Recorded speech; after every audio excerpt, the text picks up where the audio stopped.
آپ خانقاہ میں تشریف لائے ہیں اور خانقاہ میں آتے ہیں، بیعت کرتے ہیں، تو بیعت کا مقصد سمجھیں۔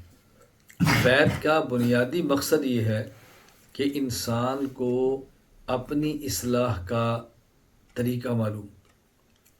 اصلاح تو کرنی ہے نا، لیکن اصلاح کیسے کرنی ہے، بندے کو اپنی اصلاح کا طریقہ سمجھ آئے۔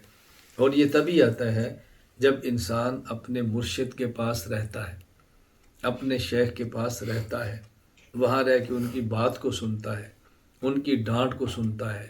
ان سے اصلاح تب ہوتی ہے نا، یعنی اگر کوئی انسان بیمار ہو اور وہ ڈاکٹر کے پاس نہ جائے اور وہ کہے میرا علاج ہو، ایسا تو نہیں ہو سکتا۔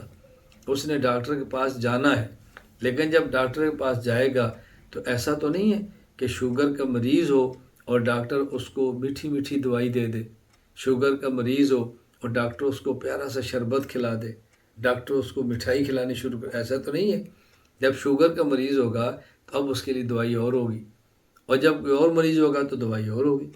تو جس طرح جسمانی مریض کا علاج تب ہوتا ہے جب وہ ڈاکٹر کے پاس جائے اور ڈاکٹر کی ہدایات پر عمل کرے، اور جو انجیکشن ڈاکٹر لگائے اس کو سہ لے، جو گولی وہ دے اس کو کھا لے، اور جب واپس آئے تو پھر ڈاکٹر یہ بات کہے کہ دیکھو میں نے آپ کو یہ دوائی لکھ دی ہے، پرہیز لکھ دیا ہے، اس کا خیال کرنا، اور مجھے مہینے بعد پھر چیک کرانا، اب یہ ٹھیک رہے گا۔ اب یہ ڈاکٹر کے پاس جائے نہ، جائے اور ڈاکٹر انجیکشن کہے اور یہ لگوائے نہ، اور اگر وہاں لگوا بھی لے، جو دوائی لکھ کر دے یہ بعد میں کھائے نہ، اور جو چیزیں ڈاکٹر بتائے اس سے پرہیز کرے ہی نہ، ڈاکٹر صاحب کے مہینے بعد چیک اپ کے لیے دوبارہ جائے نہ، اور کہ جی میں ٹھیک نہیں ہو رہا، ڈاکٹر نکما ہے، تو آپ خود فیصلہ فرما لیں کہ نکما کون ہے۔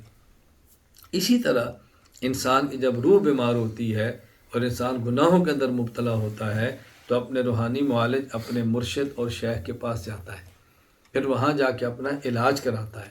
وہاں ڈانٹ ہوتی ہے، وہاں غصہ ہوتا ہے، وہاں صفائی ہوتی ہے، وہاں اپنے نفس کے خلاف کام کرنے پڑتے ہیں۔ کیوں؟ اگر شیخ کے پاس رہ کے اپنے نفس کے خلاف چیزیں برداشت نہیں کرے گا تو گناہ میں تو بنیادی چیز ہی یہ ہے کہ گناہ کو نفس چاہتا ہے، اور گناہ نہ کرنے کا مطلب نفس کے خلاف چلنا ہے۔ تو جو اپنے مرشد اور اپنے شیخ کی اپنے نفس کے خلاف ہونے والی ڈانٹ کو نہیں سن سکتا، وہ بتائیں اپنے نفس کے خلاف کوئی عمل کر کے گناہ سے کیسے بچ جائے گا؟ تو ممکن ہی نہیں ہے نا۔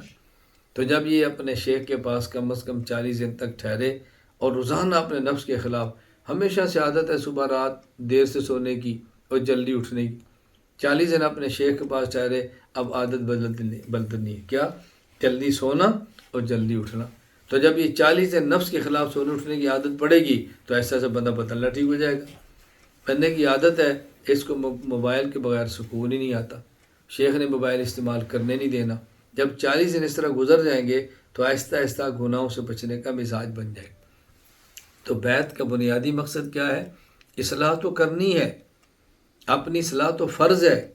حکیم الامت مجدد الملت مولانا اشرف علی تھانوی رحمہ اللہ فرمایا کرتے تھے کہ اپنی اصلاح کرنا فرض ہے، لیکن مشاہدہ اور تجربہ اور دنیا میں ایسے ہی ہوتا ہے کہ شیخ سے تعلق کے بغیر اصلاح ہوتی نہیں ہوتی۔